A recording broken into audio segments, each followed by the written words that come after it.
Mungkin gak banyak dari kalian yang tahu, tapi tanggal 4 Februari 2026 kemarin, perjanjian damai untuk masalah senjata nuklir antara Amerika Serikat dan juga Rusia itu akhirnya sudah kadaluarsa.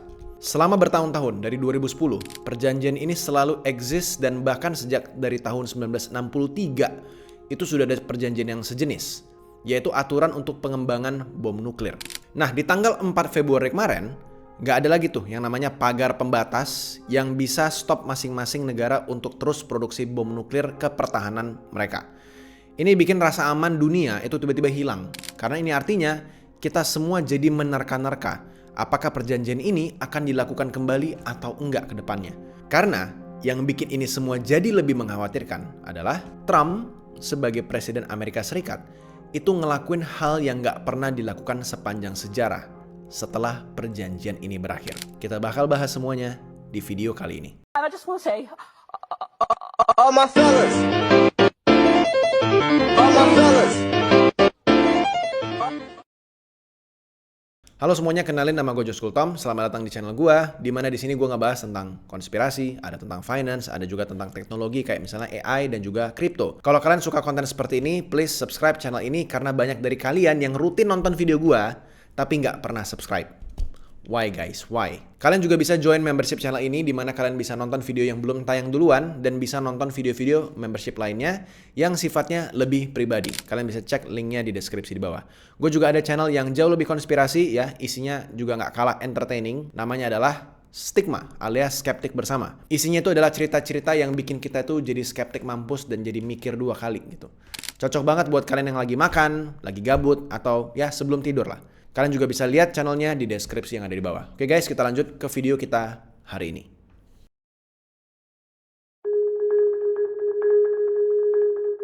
Nama perjanjian yang sudah kadaluarsa ini adalah bernama New START. Dan New START ini sebenarnya adalah perjanjian yang konsepnya itu lumayan simple kalau kita lihat dari luar gitu ya. Dua negara, itu pemilik nuklir terbesar di dunia, Amerika Serikat dan juga Rusia, sepakat bahwa mereka akan ngebatasin berapa banyak hulu ledak strategis yang boleh lagi siap dipakai, ya. Plus berapa banyak roket dan pesawat bom yang boleh dipakai untuk ngebawa hulu ledak tersebut. Nah, selama perjanjian ini masih hidup, ya kemarin-kemarin, ada angka batas yang jelas, ada kesepakatan buat tukar data secara rutin, ya ada verifikasi, dan ada kebiasaan dua pihak buat ngasih tahu satu sama lain kalau ada perubahan besar nih di arsenal strategis kita, gitu. Nah, New START ini basically ngejadiin ancaman nuklir jadi sesuatu yang lebih bisa untuk diprediksi, ya, bukan tebakan liar. Nah, begitu New START ini expire atau kadaluarsa, semua mekanisme itu yang bikin kita bisa ngeliat nih situasi-situasinya jadi lebih kebaca, itu langsung hilang semuanya. Gak ada lagi nih kewajiban buat ngasih laporan berkala soal jumlah hulu ledak ada berapa yang lagi aktif. Gak ada lagi yang namanya tim inspeksi asing yang datang ngecek isi pangkalan. Dan gak ada lagi jalur resmi buat ngejelasin pergerakan aneh yang tiba-tiba kedetek gitu sama citra satelit. Dari posisinya yang tadi masih punya sedikit transparansi, ya dua negara ini akhirnya balik lagi ke pola pikir lama. Kalau ngelihat ada lawan bergerak yang ngelakuin sesuatu yang mencurigakan, mendingan itu langsung diasumsikan sebagai langkah untuk mau ngegas gitu. Bukan sekedar kayak lagi latihan biasa. Nah, dari situ, tekanan internal buat naikin lagi jumlah hulu ledak dan nyiapin skenario cadangan itu bakal kerasa jauh lebih kuat. Jadi lebih dipaksa untuk mendorong satu sama lain. Ayo kita bikin lebih kuat lagi. Karena kita nggak tahu nih musuh lagi ngapain. Nah, beberapa hari lalu, Putin, Presiden Rusia, itu sempat menawarkan agar perjanjian ini tuh diperpanjang untuk sementara waktu selama kurang lebih 1 tahun. Tapi, seperti Trump pada umumnya, Trump turns out menolak perjanjian itu. Nama Donald Trump ini selalu muncul setiap kali kita ngomongin soal kebijakan nuklir Amerika di masa depan gitu, atau perang dunia atau apapun. Nama Trump ini selalu muncul dari dulu ya, waktu dia masih di Gedung Putih sampai setelahnya. Nah, Trump ini udah bilang kalau model perjanjian kayak New START yang kemarin yang sudah kadaluarsa itu tuh dianggap terlalu nguntungin Rusia dan gak nyentuh ancaman lain yang sedang lagi naik juga, terutama dari China. Buat dia, ngebatasin senjata strategis cuma antara Amerika dan Rusia doang tanpa ngelibatin China, itu kayak main game, tapi cuma 2 pemain nih yang disuruh untuk nurunin level. Sementara satu pemain lain itu dibiarin bebas terus untuk naik tanpa adanya aturan. Narasi itu yang bikin dia untuk terus dorong ke basis politiknya, yaitu Amerika jangan mau keikat sama kesepakatan yang dianggap mengerem diri sendiri.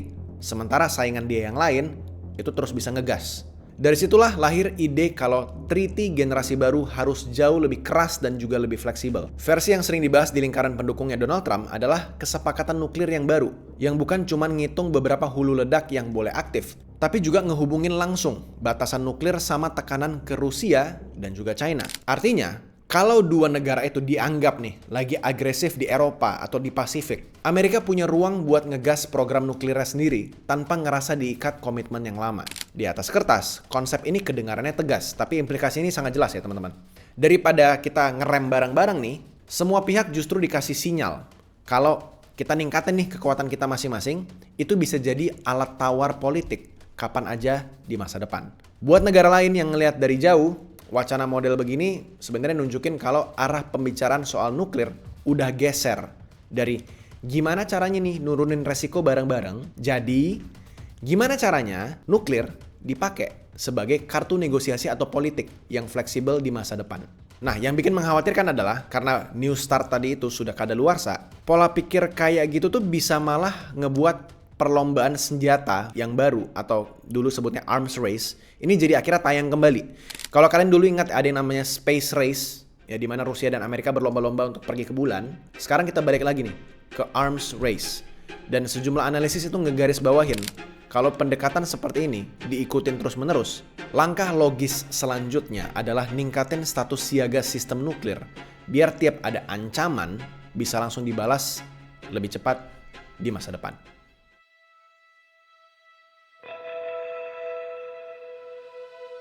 Buat negara-negara lain nih, ya termasuk ASEAN ataupun Indonesia, hilangnya treaty ini itu berarti sistem internasional makin gampang ke-trigger kalau terjadi sesuatu antara Amerika dan juga Rusia. Kalau dulu peluncuran uji rudal balistik bisa dipantau dan dikasih heads up nih lewat jalur resmi, sekarang tiap ada jejak panas di radar, ada aktivitas nuklir gitu di radar atau satelit, itu gampang langsung diproses sebagai hal yang jauh lebih serius. Nggak, Bu, ini mungkin bukan cuma latihan nih guys, ini ada mungkin akan menyerang, kira-kira seperti itu.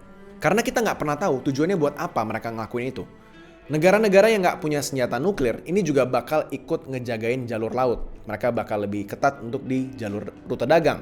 Dan juga memperkuat hubungan diplomatik. Karena satu kesalahan baca situasi aja di Eropa atau di Pasifik, ini bisa bikin pasar energi, pangan, dan juga finance itu kebanting secara global. Nah, di sini banyak pemerintah mulai nyiapin dokumen atau strategi yang baru untuk ngadepin krisis yang sumbernya itu bukan di wilayah mereka, tapi efeknya bisa langsung ke dalam negeri. Di atas semua itu ada ancaman yang lebih halus, tapi dampaknya sama seriusnya juga sebenarnya, yaitu normalisasi perang dingin yang baru di kepala publik.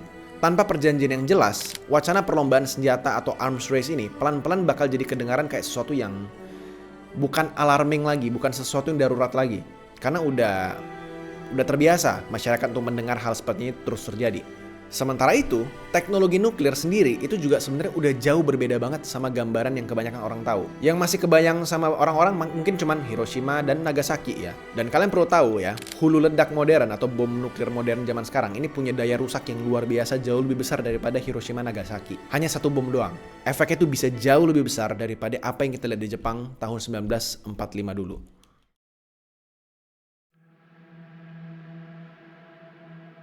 Bagi kebanyakan orang, seperti yang tadi gue bilang, mungkin cuma tahu Hiroshima Nagasaki. Dan kalian perlu tahu itu kekuatan bomnya cuman sekitar 15 kiloton. Ya, ini nggak cuman ya, tapi kalau zaman sekarang udah cuman 15 kiloton. Bom-bom strategis modern yang sekarang nempel di rudal, kayak misalnya Trident 2, punya daya ledak jauh di atas itu. Dari kisaran 90 sampai 100 kiloton. Sampai ada juga model yang ratusan kiloton. Bahkan sekarang ada yang nyampe 475 kiloton per satu bom. Artinya, satu bom tunggal sekarang bisa punya energi ledakan beberapa sampai puluhan kali lipat lebih besar daripada Hiroshima Nagasaki dulu. Dan itu baru satu buah. Belum kalau dibawa dalam paket beberapa pesawat sekalian. Mungkin biar teman-teman bisa lebih paham, lebih bisa visualisasikan dan ngebayangin di kepala. Kalau kita ambil contoh ya, bom dengan kekuatan 100-300 kiloton dan kita bayangin itu tuh jatuh di atas Jakarta. Studi simulasi nunjukin kalau ledakan sekitar 100 kiloton ini bisa bikin zona kerusakan parah sampai radius beberapa kilometer dari titik ledak. Dan kalau ini terjadi, bakal ada area luka bakar yang sangat berat yang bisa nyebar lebih dari 6 km dari pusat ledakan. Buat Jakarta, itu berarti inti kotanya dari kisaran Monas sampai perkantoran utama dan sampai gedung-gedung gede-gede sana itu semuanya rata pakai satu ledakan. Kalau kita naikin ke kisaran 300 kiloton, ini dari titik ledaknya itu cukup untuk bikin luka bakar yang sangat masif sampai lebih dari 10-13 km dari ground zero, dari titik ledak utama. Kalau kita lihat dari peta gitu ya, itu artinya bukan cuma satu kota Jakarta Pusat yang habis, tapi sebagian besar Jakarta Utara, Jakarta Barat, Jakarta Timur, dan juga Selatan ini bakal kena kombinasi gelombang ledakan. Bangunan-bangunan tuh bakal runtuh semuanya. Dan juga akan ada kebakaran masif dan juga bakal ada efek radiasi. Kalian bayangin, ya bom yang di Hiroshima Nagasaki itu 15 kiloton. Ya nama bomnya adalah Little Boy dan juga Fat Man. Contoh yang tadi barusan gua kasih, itu 100-300 kiloton. Dan yang sekarang yang aktif jadi senjata, itu 475 kiloton. Namanya W88 atau W88. Mungkin kalian ngerasa, wah itu udah gede banget gitu kan. Bagi kalian yang tidak tahu, Uni Soviet dulu itu pernah lakuin uji coba nuklir terbesar sepanjang sejarah untuk eksperimen ekstrim. Namanya adalah SAR Bom. Kalian tahu berapa kiloton? 50.000 kiloton atau 3.300 kali lebih besar daripada yang ada di Hiroshima Nagasaki. Dan itu pun sudah dipangkas setengah. Awalnya mereka mau bikin 100.000 kiloton. Tapi karena efeknya mereka rasa terlalu besar, mereka potong jadi 50.000. Jadi kalau kita ngomongin soal perkembangan teknologi, sebenarnya sekarang kita cuman ngerem aja. By the way, sebelum gue lanjut, gue mau ngasih tahu dulu ke kalian kalau video ini disponsori oleh VPN Private Internet Access. Ini adalah brand VPN yang selalu gue pakai tiap hari dan udah bertahun-tahun at this point gue pakai. Bagi kalian yang nggak tahu seberapa penting VPN di tahun 2026 ini luar biasa penting, apalagi kalau kalian punya keuangan gede di komputer kalian, di gadget HP kalian, ya.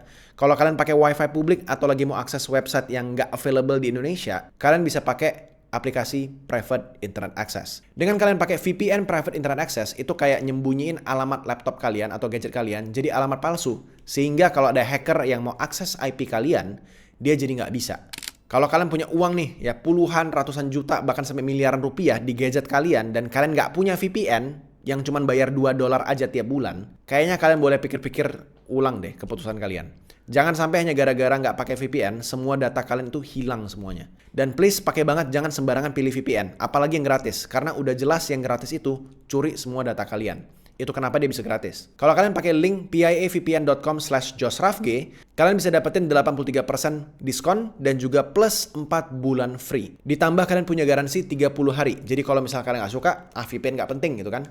Tinggal batalin aja sebelum 30 hari dan uang kalian akan balik 100% langsung. So please guys, jangan sampai kalian nggak pakai VPN di tahun 2026 ini. Sekali lagi, kalau kalian mau dapetin harga termurah dan VPN yang bagus, silakan pakai piavpn.com/josrafg atau cek aja linknya di deskripsi di bawah.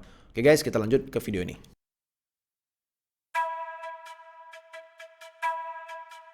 Kita buat satu skenario. Salah satu negara yang punya bom nuklir mulai nembakin bomnya mereka ke negara lain. Dan perang nuklir pun akhirnya dimulai. Apa nih yang bakal terjadi? Yang sudah pasti, Indonesia otomatis bakal ikut keguncang walaupun nggak kena ledakan langsung. Mau bomnya tuh ada di mana, mau di Hawaii sekalipun, Indonesia akan kena dampaknya secara langsung. Pemerintah bakal masuk mode krisis. Kementerian Luar Negeri bakal nge-push jalur diplomatik dan ngedorong sidang darurat di PBB, itu sudah pasti. Sementara itu, kementerian teknis kayak misalnya perdagangan, energi, keuangan, ini langsung ngecek dampaknya ke supply pangan, BBM, dan juga stabilitas pasar.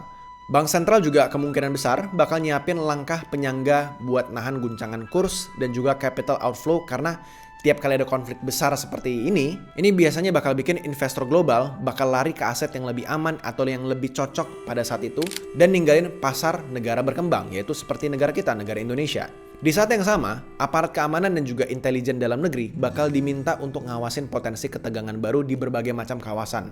Nah, buat warga seperti kita, ya, bakal apa nih efeknya? Efeknya yang paling kerasa itu bakal muncul di harga dan ketersediaan barang-barang. Terutama barang-barang yang kita impor dari luar negeri. Begitu pasar dunia itu panik, harga gandum, ya, kedelai, jagung, minyak dunia itu semuanya bisa naik tajam luar biasa. Yang ujung-ujungnya bakal ngejebol harga makanan. harga LPG, harga bensin, dan harga ongkir dalam negeri itu bakal naik luar biasa. Panic buying atau pembelian panik secara masif di berbagai macam kota itu bakal mungkin keulang lagi kayak pas COVID, I guess.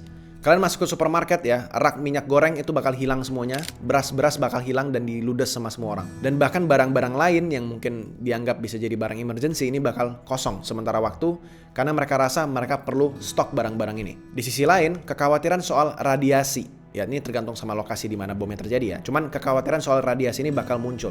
Dan kalau misalnya konflik ini berlanjut, negara yang dibom itu balas balik bom nuklir ke negara musuh, ini bakal bikin orang-orang buat nahan belanja barang-barang yang nggak dirasa esensial. Mereka bakal ngerasa nyimpan cash itu lebih bagus dan ngurangin aktivitas konsumsi yang nggak wajib ya. Ke konser, traveling itu bakal tutup semuanya atau istilahnya nggak akan berjalan secara ekonomi. Hasilnya, roda ekonomi retail yang selama ini ngegantung di belanja harian rumah tangga ini bakal melambat dan sementara tekanan biaya hidup itu tuh terus berjalan tanpa adanya penurunan. Yang jelas, kalau ada satu rudal yang sudah ditembakin, gak ada unsur positif yang bakal terjadi bahkan sama negara-negara tetangga ataupun negara yang letaknya tuh jauh banget dari titik medan pertempuran.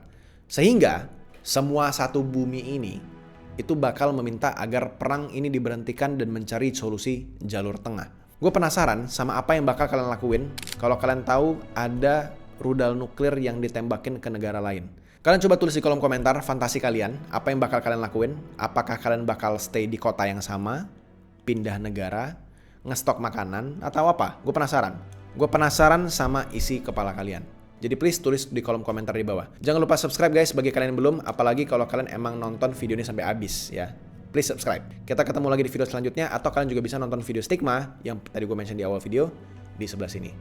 Kalau nonton video lain, ada juga di sebelah sini. Kita ketemu lagi di video selanjutnya. Bye-bye.